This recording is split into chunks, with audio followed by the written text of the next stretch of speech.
Well, we're going to welcome our first guest right now. We are so pleased to have members of the Diocese of Scranton's first ever men's conference, Mike Kilmer and Glenn Yanik. They are joining us via Skype, and thank you so much, guys, for being with us. You're welcome. You're most welcome. Thanks for inviting us. We want to give a quick shout out to all our viewers on Service Electric. We hope a lot of the male viewers who are watching will attend the upcoming conference as well. But first of all, guys, I know the Diocese of Scranton is hosting its first men's conference. So I just wanted to talk to you about what made you decide to take this on. And you know, we've talked to a lot of people who've done men's conferences before. It's a lot of work. Well, just a little bit of background. Most of us know there's a man crisis in the church. The statistics are devastating. When you look at men that have left the church entirely, who only occasionally attend Mass, or if they attend Mass, they don't participate in other spiritual activities. Many men's perception is that religion is women's business. Masculine charisms such as being a warrior or a protector or self-sacrificing spiritual leader of the family have been devalued in recent decades. The results that we see are devastating, with broken families, men that don't have faith, adult children who have left the church, or declining vocation to the priesthood. So with this as the background, Glenn and I first met a year ago. Glenn had been active with the previous diocesan men's organization called the Guardians of the Redeemer. And I had just come back from a men's conference that I attended. I met the organizer from Columbus, Ohio, and I was blown away by the 2,000 to 3,000 men that attended. And it's awesome to see 2,000 or 3,000 men worshiping, singing, listening to speakers. So we agreed when we met almost immediately that a similar conference would be just what we needed in our diocese. So we began to pull other men in with our bishop, who was very enthusiastically supportive.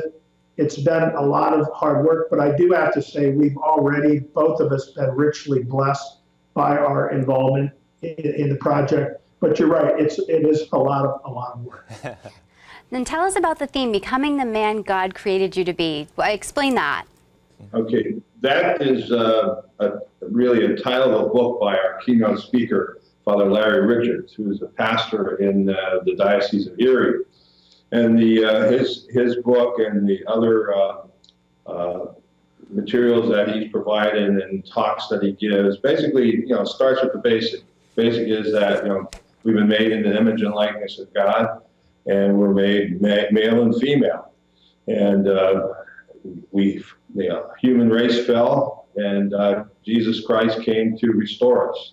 So we're looking at men particularly, and the men have need of spiritual development, need of growing in virtue, and this is his message. It's also being a disciple of Jesus Christ, what Father Larry is calling all of us men to. So that's where we are at a certain point, but we need to grow and we need to develop ourselves, and that's the message that we want to give to the men who will be coming to this. Challenging them, but in a way affirming them to know that there are other men like that, like each other, that we're together, enjoy this brotherhood together, and affirm and support each other as we go through. So that's we're in a direction. We're heading on a journey to be a better version of ourselves. To talk, sort of take a phrase from some other, great Catholic speakers. Well, thanks, Glenn. I understand you drove a little bit to get to Mike's office too, so we just want to thank you for doing that.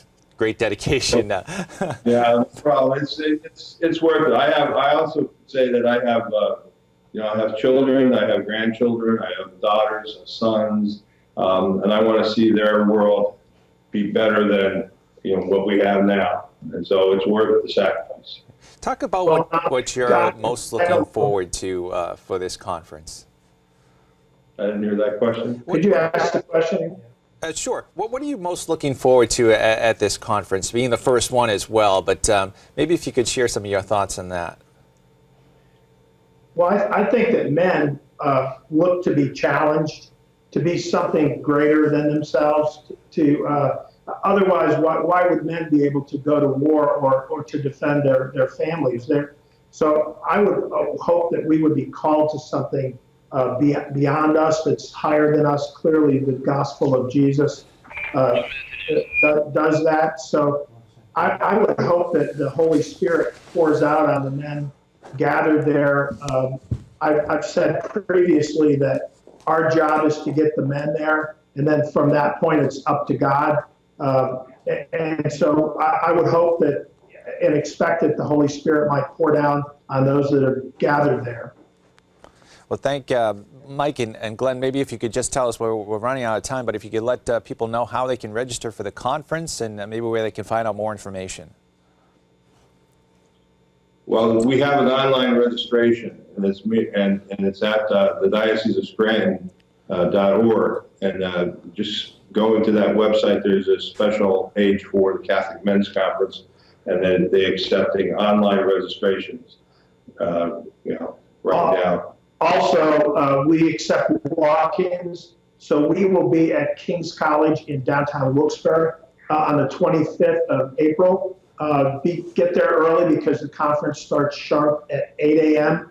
But bring your checkbook or cash, and we do accept walk-ins on the day of the conferences as well. Excellent. Thank you so much, Mike and Glenn, for being with us, and we wish you all the best for the upcoming conference, and this probably will be the start of many more, we hope, in the future.